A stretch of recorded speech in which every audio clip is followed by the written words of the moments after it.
back in December, I told you I was going to take my tractor to get serviced and have a few warranty issues I wanted to take care of. And I promised that when I got it finished, that I'd give you an update on what they found. So if you look at a previous video, I kind of talk about a few things that concerned me, a couple small leaks I wanted to look at.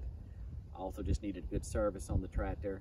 So I'm going to kind of let you know where we are. So let me get the phone from my daughter. So, okay, first of all, you can see that I went and got the Pallet Forks. I told you I wanted a set of Pallet Forks. I think I'm going to like these. Never had Pallet Forks. I've already used it a little bit, just trying to get used to them. They should work just fine. I wanted a good back right here so that I don't push anything up in my grill. I was doing a lot of pushing with my bucket, and of course that's kind of dangerous to get stuff stuck in your grill and tear it up. All right, the first thing, let's see, the hydraulic pedals. I told you they were sticking a little bit, especially the forward. And they said they made some adjustments. It needed some adjustments. We'll see if that's done the trick. I just got it back. I've been out of town for a week, so I just picked it up Friday. Played around with it just for a few minutes yesterday, really with the forks more than anything. It's still a little bit tight, but it was also cold when I was using it. So we'll see. We'll see how that goes. Did that. The other thing I did was I had 2 leaks. One was underneath, you can't see it, but underneath the dash or the steering column. Found out it was the power steering motor, pump motor. I'm not sure which it is, but it was bad. It was just leaking, and it wasn't a leak from a hose or anything like that. So they replaced that under warranty, no charge to me. The other thing that I had concern with, let me see if I can get under the tractor and show you, was a leak, a small leak under the center of the tractor. And where is it? It was right there. You would see oil kind of coming around right here. Just a little bit, not much. And I thought they were gonna have to break my tractor apart. Turns out, they tell me there are 2 hydraulic lines under there, and they have O-rings on them, and one of them was leaking. They went ahead and replaced both O-rings on the 2 lines. So they had to take this off, and there's some other panels there that they can, or shields, I guess, you can loosen and slide them back and get to those lines. And so they said they took care of that. We'll see how that does. Only time will tell. I have 200 and, let's see if I can show here. I don't know if we can get it. Where is it at? 227 hours.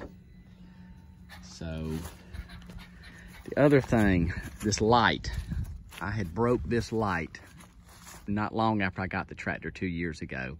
I decided while I was down there, I wanted to go ahead and get it fixed. It was starting to fall off, wasn't working, and I do drive it down the road. Sometimes I need those hazards. So that really wasn't as expensive as I thought it was gonna be.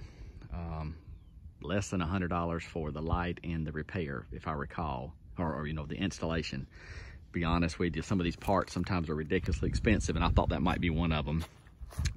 The other thing is, I had mentioned that I had, I think I mentioned it, that I was filling up this tractor one day, a year and a half ago, and I had the gas can kind of sitting on my leg, holding it while I was pouring it in, and my foot slipped, and when I did, the nozzle of the gas can shoved the little strainer that sits in here. If you look in, I guess it's in all the Coyotes, there's a strainer that sits there. Well, that nozzle went down in there and it knocked that strainer into the bottom of this tank, and I've been unable to get it out. I told them don't spend any money on it, but they think they can get it out with a tool. Go ahead and take it out. They told me they tried and they could get it up to the lip of it, but they couldn't get it to come through. And so it hasn't bothered me for 2 years, so I'm not worried about it. Let's see what else there was. Seemed like there was a couple other things, but I can't remember now. Changed all the hydraulic filters, fuel filter. I some of that stuff was not even due to change yet, but I had to haul it. The dealer's about 50 miles from me, so I went ahead and while they have it, I took it down there. So to tell them to do it all, and maybe I won't have to do it again for another couple hundred hours, which is, I guess I put 100 hours a year on average. So might be a couple years before I take it down again. Anyway, that's it, the update. Everything's fine. No trouble with the, oh shoot, what's the name of it? The DPF, the regen. I think it's done it about 8 times. It averages about 30 hours thereabout before it kicks in. And they've all been automatic regens. I've done no manual. Well, I did do one manual, just I think I mentioned for in one of my videos, just so I could understand how it worked. And so I set it and put it in neutral and throttled it down and parked the parking brake, and it did its own thing. But other than that, every one of them has been automatic regens while I'm working the tractor, and it lasts for 10, maybe 15 minutes at most, and it's done. Everything runs back to normal. So thanks. If you have any questions, let me know. Any suggestions? Hopefully it's a good one. See ya.